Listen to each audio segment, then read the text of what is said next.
लागो गुरुराया तुझे ध्यान ध्यान, लागो गुरुराया तुझे ध्यान ध्यान, तुला आळविता हार पावे देहभान, अखंडित भावा तुझ्या नामाचा उच्चार, तुझ्या चरणाशी येण्या घडावा चार, तुझ्या चरणाशी येण्या घडावा आचार।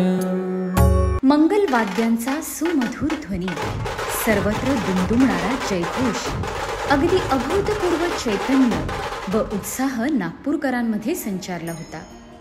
भक्तगणांच्या हर्ष उल्हासाला उधाण आले होते। प्रचंड संख्येने भाविक भक्त उपस्थित होते। काय घडतंय तरी काय नागपुरात? नाही, अधिवेशन नाही। अहो, सात्विक लहरी आहेत म्हणजे तर मुळीच अधिवेशन नाही।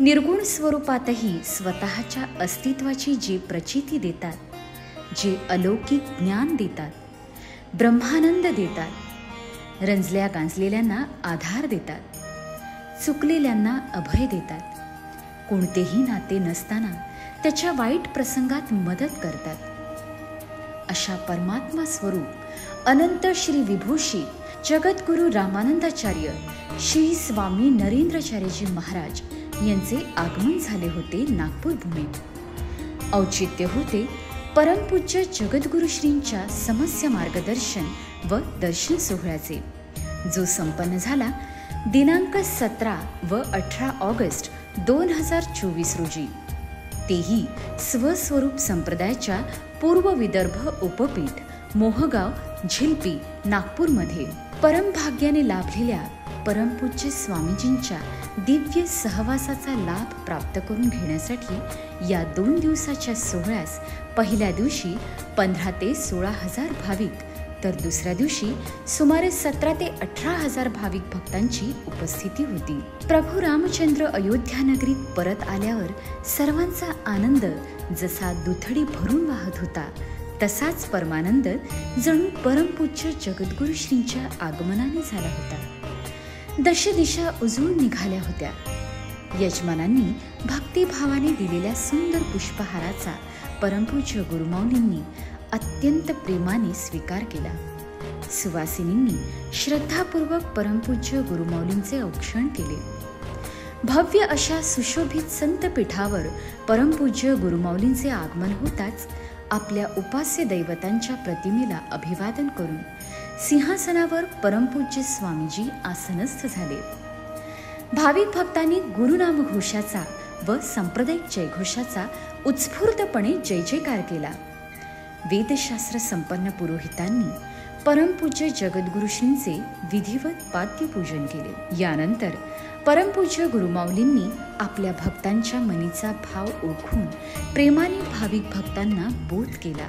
जीवनात आनंद व दुःखांच्या क्षणात स्थितप्रज्ञ राहून सामना करण्याचे सामर्थ्य केवळ सद्गुरूंच्या विचारात आहे व ते भक्ताने आत्मसात करावे। उत्तम मशागत केलेल्या सुपीक जमिनीत उत्तम प्रतीचे बियाणे पेरून त्याची योग्य प्रकारे जोपासना केल्यावर जसे भरघोस पीक येते, तद्वत यशस्वी जीवन जगण्यासाठी मनाची आध्यात्मिक मशागत होणे गरजेचे असते।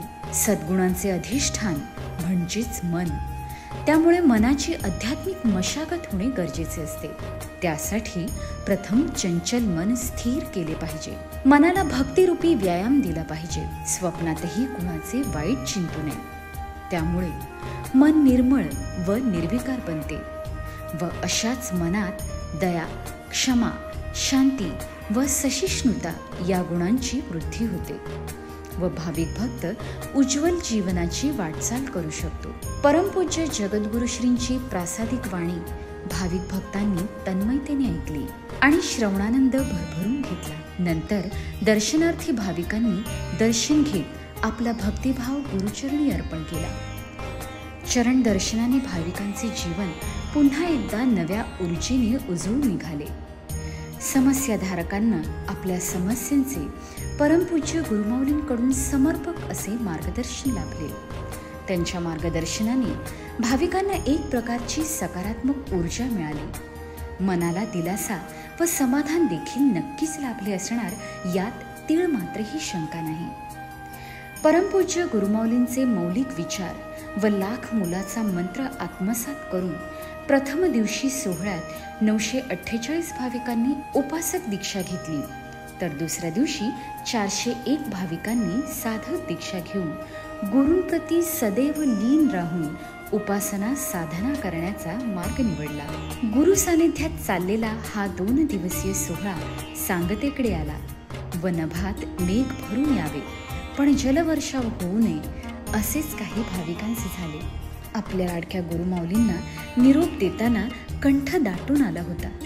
तरीही आनंदित चेहऱ्याने परमपूज्य गुरुमाऊलींना भाविकांनी निरोप देत कार्यक्रम संपन्न केला. भाविक भक्तांना परमपूज्य गुरुमाऊलींनी कृपा आशीर्वाद देऊन पुढील कार्यक्रमासाठी प्रस्थान केले. श्री गुरुदेव.